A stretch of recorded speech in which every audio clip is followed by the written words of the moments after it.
না রূপসী, তুমি যে শ্রেয়সী, কি ভীষণ উদাসী প্রেয়সী।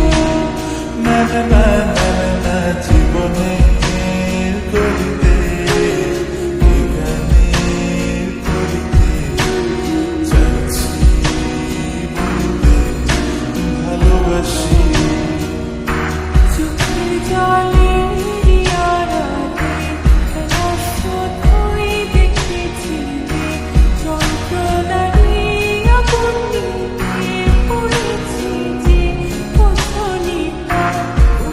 মনে চুপটি করে এসেছি তাই দূরে সরে, বোঝাতে চেয়েও পারিনি তাই বোঝাতে লুকোনো কথা। ইট পাথরের শহরে গাড়ি বাড়ির বহরে ঘুরছে মন ভীষণ করে জীবন যখন থমকে দাঁড়ায়